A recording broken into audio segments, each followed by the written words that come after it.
और अब इसी फाइल में भारत के कुछ नेताओं के, भारत के कुछ व्यवसायी के, भारत के कुछ बड़े ब्यूरोक्रेट्स के नाम होने की चर्चा है मित्रों। और इसी को आधार बनाकर के पृथ्वीराज चौहान कह रहे हैं कि 19 दिसंबर को भारत का प्रधानमंत्री इस्तीफा दे देगा और महाराष्ट्र का कोई व्यक्ति प्रधानमंत्री बनेगा, क्योंकि 19 दिसंबर को जो फाइल रिलीज होने वाला है उसमें बहुत सारे लोगों के नाम हैं। ये हमला कर रहे हैं भारत के प्रधानमंत्री के ऊपर, जिसके बारे में मैं आपको एक दिन पहले बता चुका हूं। लेकिन ये मामला और तूल पकड़ रहा है और बढ़ता जा रहा है। इसमें नाम आ रहे हैं हरदीप पुरी साहब के। अब एक बात लोगों के समझ में नहीं आ रहा है, हरदीप पुरी ऐसे कौन से ब्रिलियंट एम्बेसडर थे जिनको प्रधानमंत्री ने उठा करके सीधे अपने कैबिनेट में एंट्री करा दिया। बिल गेट्स का रिलेशन जेफरी एप्स्टीन से रहा है। जेफरी एप्स्टीन की मौत 2019 में ही हो गई है और 19 में जो मौत हुई, जेल में हुई, हमने आपको बताया है कि नजरबंद था वो व्यक्ति। और जिस दिन उसकी मौत हुई है, जिस दिन कहा गया कि वो सुसाइड किया है, उस दिन उस सुसाइड वाले इलाके का सीसीटीवी फुटेज गायब है, कैमरा ही बंद है। बाकी जगह का कैमरा काम कर रहा है, लेकिन जहां जेफरी एप्स्टीन रह रहा है वहां का कैमरा बंद है। और 2019 में ही जेफरी एप्स्टीन के सुसाइड करने की खबर आई, जो पूरी तरह से गलत है, फार्स है। जेफरी एप्स्टीन की भी हत्या की गई थी, जिसे इन माफियाओं ने बचा लिया। अब मित्रों, सवाल यह है कि बिल गेट्स भारत में इतनी पकड़ मजबूत कैसे कर लेता है? आखिर नाम हरदीप पुरी का ही क्यों आता है? फिर अनिल अंबानी का नाम आ रहा है, इनका नाम क्यों आता है? कैसे आता है? किसी ने फैब्रिकेट करके किया है? पृथ्वीराज चौहान अगर कह रहे हैं कि भारत के बहुत सारे लोगों का नाम इस फाइल में है और प्रधानमंत्री बदल जाएगा, तो कुछ ना कुछ तो उनके पास जानकारी होगी। और अगर जानकारी नहीं है तो पीएमओ उनके लिए एक्शन क्यों नहीं कर रहा है? पीएमओ उनसे क्यों नहीं पूछ रहा है कि साहब आपने किस कि भारत का प्रधानमंत्री 19 दिसंबर को इस्तीफा देगा, और अगर आपने ऐसा कहा है तो उसके पीछे आधार क्या है? हरदीप पुरी, बिल गेट्स और बहुत सारे भारत के बिजनेसमैन, जो नए नए बिजनेसमैन हैं, उनका भारत के सरकार के साथ यकायक संबंध कैसे हो जाता है? कैसे हो जाता है? और फिर ये एप्स्टीन फाइल्स की बात आना, एप्स्टीन फाइल्स ना भी हो, लेकिन क्या इस तरह का रैकेट अंतरराष्ट्रीय स्तर पे चल रहा है जो हमारे भारत सरकार के बड़े बड़े नेताओं को फंसा रहा है? क्या इस तरह की लाइजनिंग हो रही है?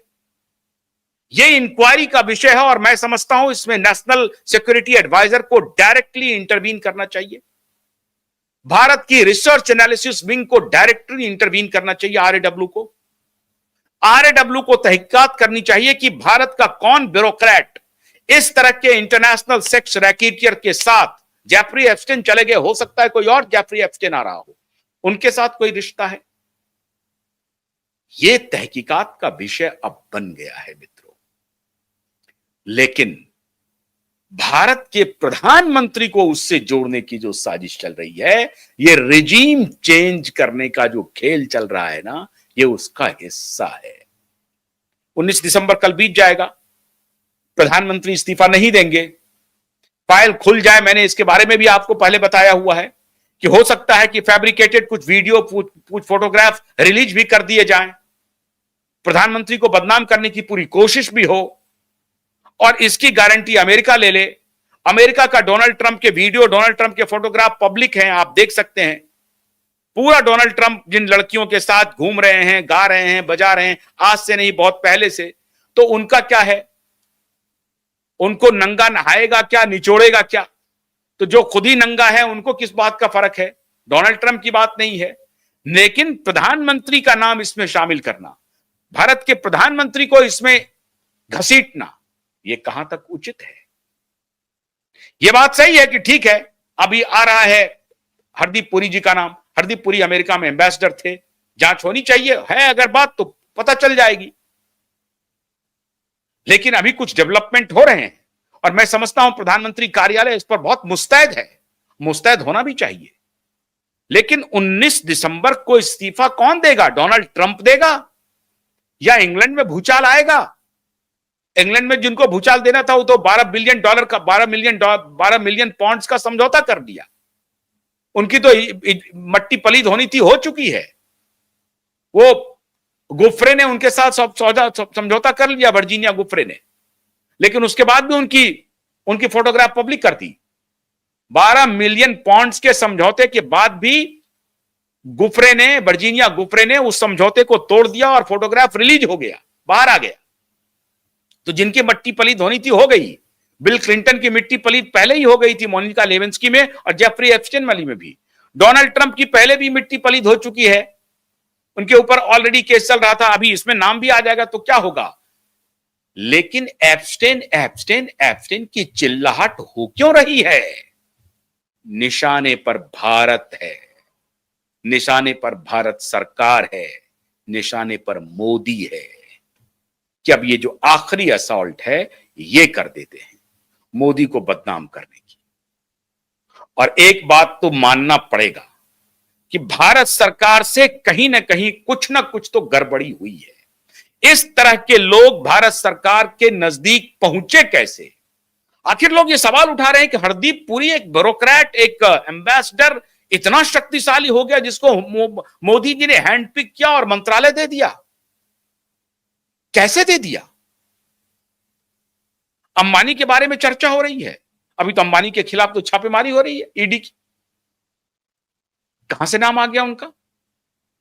लेकिन भारत के कुछ ब्यूरोक्रेट के नाम इसमें जरूर आएंगे।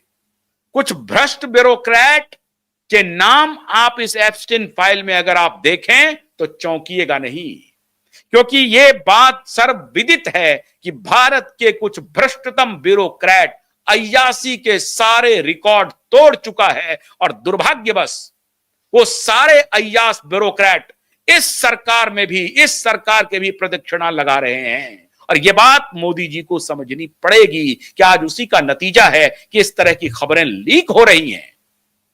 उनके ही दुश्मन अब उनको बतला रहे हैं, वरना पृथ्वीराज चौहान ये कैसे कह सकते हैं कि देश का प्रधानमंत्री 19 तारीख को बदल जाएगा और महाराष्ट्र का कोई व्यक्ति प्रधानमंत्री बनेगा? इतनी मजबूती के साथ कह रहे हैं तो क्या आधार है ये तो पकड़ना पड़ेगा। कल 19 दिसंबर आ जा रहा है, लेकिन भारत सरकार को चाक चौबंद होने की जरूरत है। मैं बार बार कह रहा हूं कि इस तरह के मोल, मैं आज फिर कह रहा हूं, एक ओफेंडर व्यक्ति प्रधानमंत्री का पॉडकास्ट किया है। बिल गेट्स प्रधानमंत्री के कार्यालय कैसे पहुंच गया? यह बहुत ध्यान देने की बात है और इसलिए मैं प्रधानमंत्री से गुजारिश कर रहा हूं कि आपके आसपास जो लोग हैं वो आपको सही सूचना नहीं दे रहे हैं। आप उनके बारे में तहकीकात कीजिए, कौन आपसे मिल रहा है, कैसे मिल रहा है, इसकी जानकारी आपको होनी चाहिए प्रधानमंत्री जी। नहीं तो कभी आप हमारे देश के प्रधानमंत्री हैं, 140 करोड़ के मान मस्तक हैं, मर्यादा हैं आप, आपके ऊपर कोई तोहमत लगा लेगा, ये किसी को बर्दाश्त नहीं होगा। इसलिए आपको अब सतर्क रहने की जरूरत है, क्योंकि पावर गैलरी ही नहीं, ये चर्चा आम हो रही है, ये चौक चौराहों पर इसकी चर्चा हो रही है। तो बद अच्छा बदनाम बुरा, आप ध्यान रखिए। अगर कोई बदनाम करने की ठान लिया है और उसमें किसी को अगर कोई आधार मिल गया तो वो आधार सरकार के तरफ से नहीं आना चाहिए, इसका ख्याल रखना चाहिए। मैं आज से नहीं 2021 से बार बार आपको कह रहा हूं कि बिल गेट्स से दूरी बनाइए, बिल गेट्स से दूरी बनाइए, लेकिन आप दूरी नहीं बना रहे हैं। आप दूरी नहीं बना रहे हैं बिल गेट्स से। बिल गेट्स के साथ जितने लोग हैं लगे हुए वो सब आपके करीब पहुंच रहे हैं, ऑफेंडर्स लोग आपके करीब पहुंच रहे हैं। बॉलीवुड में जिस क्रिमिनल के साथ खड़े लोग हैं वो आपके करीब पहुंच रहे हैं। डिनो मौर्या से आपकी मुलाकात कैसे हो गई? कैसे डिनो मौर्या आप तक पहुंच गया? सलमान खान कैसे पहुंच जाता है? यह सब ध्यान देने की जरूरत है प्रधानमंत्री जी, बहुत जरूरत है। देश आपके साथ खड़ा है, लेकिन देश के कुछ पर्टिनेंट सवाल हैं जो मजबूती से पूछे जाएंगे और देश पूछेगा। तो ये आपको ध्यान देने की जरूरत है। हम लोग तो लड़ाई लड़ते रहेंगे इन माफियाओं के खिलाफ, लेकिन इन माफियाओं को भी हमारे देश के प्रधानमंत्री को पहचानना पड़ेगा कि ये एप्स्टीन फाइल में आपके नाम को घुसाने का जो षड्यंत्र चल रहा है, ये चल कैसे रहा है? आखिर चलना शुरू कैसे हुआ ये? इसलिए आपको चाक चौबंद रहना पड़ेगा। आज मैं फिर आपसे आग्रह कर रहा हूं, ये एप्स्टीन फाइल बहुत लोगों के लिए नुकसानदेह होने वाला है। आप सतर्क रहिए। हम लोग तो लड़ते रहेंगे इन माफियाओं से। बहुत बहुत शुक्रिया। नमस्कार।